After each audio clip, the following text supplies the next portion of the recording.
Hi, Yellow Book friends. So we are working with solving one variable equations, um, one step. Okay. So we worked with adding and subtracting and then multiplication and division. So today we're really just reviewing what you should have learned the first 2 weeks of school. I think the adding and subtraction were pretty easy. Multiplication and division we're really going to dive into again today for a review. I'm briefly going to review the addition and subtraction, but we're really going to go into the division and multiplication. Okay. So um, we did problems like this. We did W plus 8 equals something like, we'll say 3. Okay. Again, the process of solving a problem like this is you want to isolate your variable. Your variable is the letter, okay? A variable is a symbol, okay? It represents something. This is what we're trying to solve for. So my variable is W and I'm trying to isolate it. Isolate means get it by itself. So how would I isolate my variable? I need to get rid of that 8. Okay, how do I get rid of the 8? I need to perform the inverse operation. So since I'm adding 8, that means I now need to subtract 8. Okay, I need to subtract it from both sides. It's almost like balancing an equation. Whatever you do from one side, you got to do to the other side. Okay, and why am I saying I need to subtract 8? Because again, I said I want it W by itself. So if I subtract 8, we say 8 minus 8 gives me 0. So they cancel out and it gave me W by itself. Again, whatever I do to one side, I need to do to the other side. So I'm going to subtract 8. Okay. So that leaves me with what? Okay. This is a negative 8. So this is bigger than 3. So I know it's going to have to be negative because the negative number's bigger. Now tell me the difference between the two is 5. Okay, that's how I figured out it was a negative 5. Again, the negative number's bigger, so I know my final answer has to be negative. Then I simply find the difference. 8 minus 3 is 5. Okay.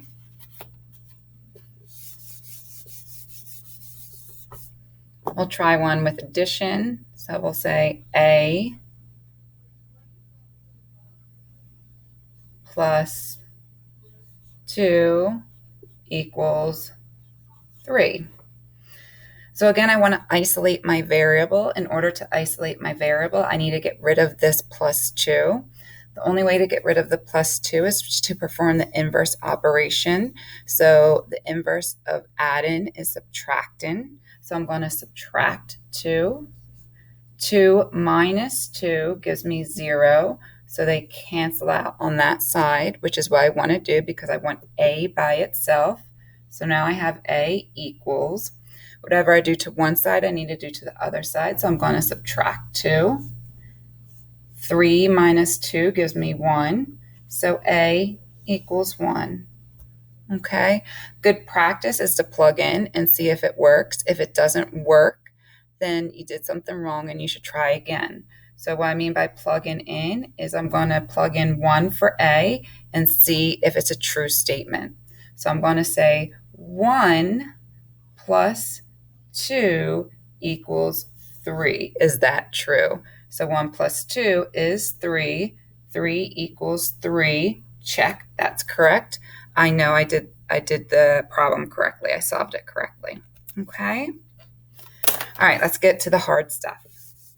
Multiplication and division, especially when there's a fraction. All right. So let's try 6 over 5 x. Okay. Okay. So again, you want to isolate your x. So when I have a fraction, I need to find the reciprocal of that fraction. The way I do it is I flip the fraction. So if I have 6/5, I'm now going to multiply 6/5 by 5 over 6. So you're going to now see me do 5 over 6. That is what I'm multiplying it by. Why? Because if I have the same number on top and bottom, it cancels out. So I have a 5 on top and I have a 5 on bottom, they cancel out. I have a 6 on top and I have a 6 on bottom, they cancel out. So if they all cancel out, I'm left with just x on that side. So now I have just x. X equals, now remember, whatever I do to one side, I need to do to the other side.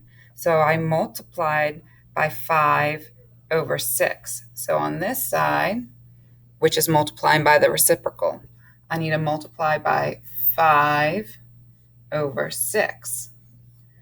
Okay, so that would be 20. Okay, how did I figure that out? You don't have to be able to do the math in your head like Miss Fisher. Okay, so I figured that out by saying 24 times 5 equals blank, and you're going to divide that by 6. Okay, so type in your calculators now, figure out what 24 times 5 is. Okay, and then you divide that by 6, and you will get the answer of 20. Okay. All right, and that's how we did that one. Okay. Let's try another one. Feel free at any time also, friends, to pause the video if you want to try solving a problem by yourself, or when Ms. Fisher's moving on to another problem, you're still taking notes, please pause the video, okay? All right, so I want to try 28 equals 2/3 n. It's okay, it's on this side because it's an equal sign. We'll discuss how it affects things if it's an inequality. This is not an inequality. Remember, inequalities are greater than, less than, greater than or equal to, less than or equal to. We haven't gotten into that, so don't worry about which side the variable's on right now. It's okay if it's on this side, okay? Because I can easily just flip it over to this side without even thinking twice about it, and it does nothing. It's still the same thing, okay? All right.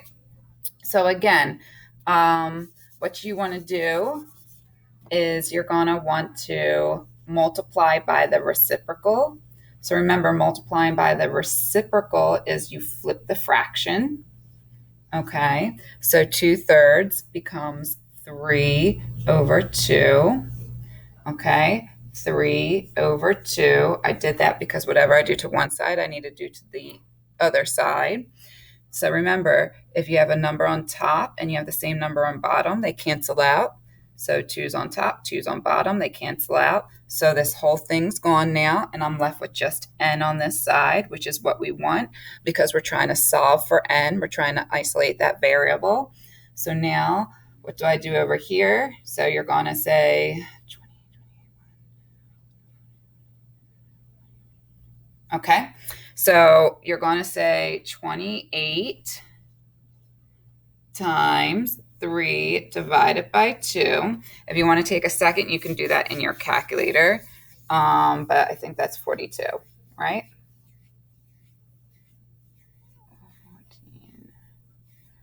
42. You can check in your calculator, but your answer should be 42, okay?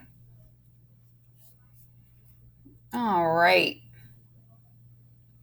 So these are probably the hardest ones, the ones where you have a fraction and you have to flip it and make it a reciprocal. I think they're probably the hardest to really digest. But I do also want to just practice a couple where there's not necessarily a whole fraction where you're just multiplying or dividing. And I'm just going to have to make them up. So something like 2x equals 14. So it's the same exact concept as adding or subtracting. You want x by itself. You're trying to isolate the x. The way you isolate the x is you have to perform the inverse operation 2x is saying 2 times x. The inverse of multiplication is division. Okay, so I'm going to divide by 2 to get x by itself. Whatever I do to one side, I have to do to the other side.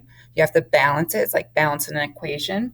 Remember, if there's a number on top and the same numbers on bottom, they cancel out, which leaves me with just x on this side. Okay, so now I have x equals 14 divided by 2 is 7. So x equals 7. Okay, so remember the original equation was 2x equals 14. Remember, good practice is to substitute the number in to see if you got it correct. So 2 times 7, 2 times 7, does that equal 14? So 2 times 7 is 14. 14 equals 14, so it checks out. Okay, let's try one more.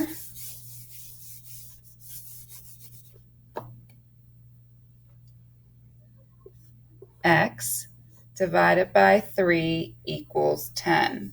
So in this one, you're given, there we go, you're given division. So remember, you want to isolate your variable, which means you want x by itself on this side because you're trying to solve for x. So since this is saying x divided by 3, the inverse of division is multiplication.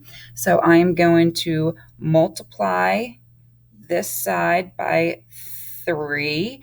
Remember, whenever you just see a whole number, that's the same thing as saying over 1. Okay, so it's over 1. Okay, whatever I do to this side, I have to do to this side. So I'm going to multiply it by 3. Okay, so this is really saying 3 times x and 1 times 3. But remember, if you have a number on top and it's the same number on bottom, they cancel out. So now I'm really just left with x over 1 equals 10 times 3 is 30. X over 1 is the same thing as simply just saying x equals 30. Okay.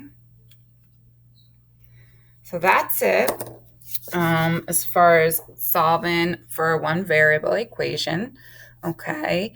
And doing it through one step. And I will see you back. So again, this is just a review of what you should have learned the first 2 weeks. And I will see you back Thursday and Friday, and we will move on to the next lesson. Okay, friends, I hope you have a good day. Bye now.